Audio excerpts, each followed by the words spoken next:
passé toute mon enfance sans savoir que j'avais des sœurs. C'est pas normal qu'on sépare des frères et des sœurs dans les familles d'accueil.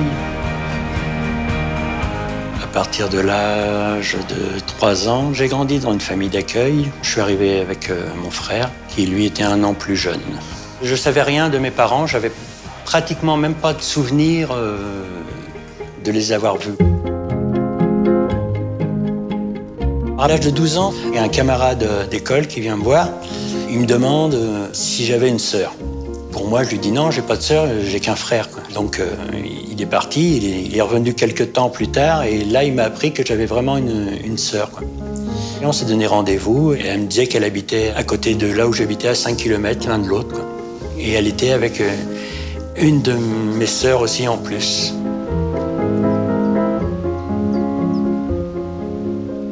Je suis retourné voir ma nourrice, j'ai demandé si elle était au courant et tout. Elle m'a dit que ça me regardait pas. De là, après, il y a eu un trou, on s'est pas revus. Ils ont déménagé et là, j'ai oublié. J'ai occulté, ouais.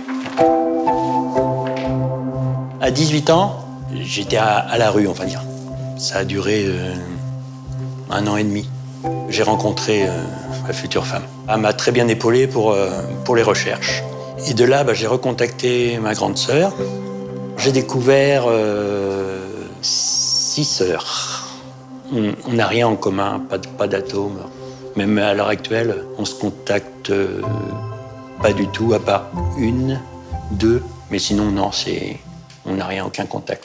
C'était pas ce que j'espérais, quoi.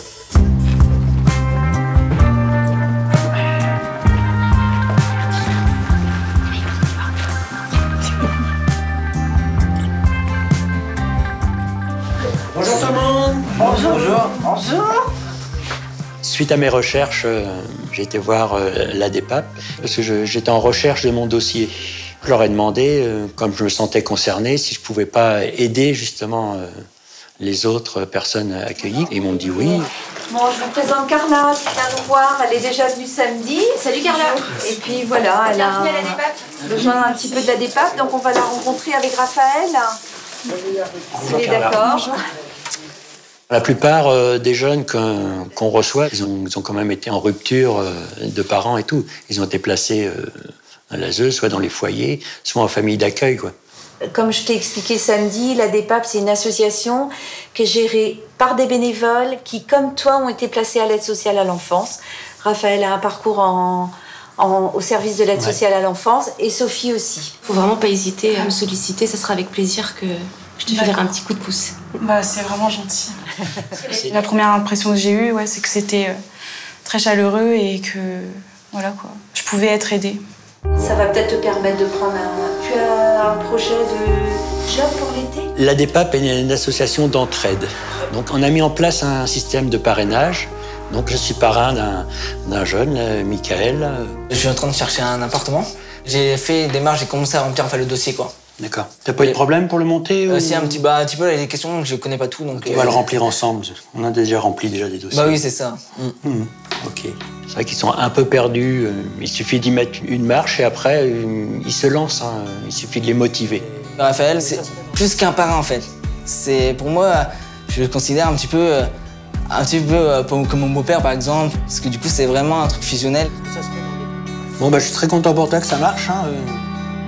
En te souhaitant que ça continue. J'espère aussi. Ok, et de mon côté, moi, je vais chercher aussi. Je m'en suis sorti. Une femme, des enfants, des petits-enfants. C'est vrai que j'ai galéré beaucoup et je voudrais pas non plus maintenant que les jeunes galèrent à leur tour. Donc, je serai là pour les aider tout le temps s'il faut pour qu'ils s'en sortent.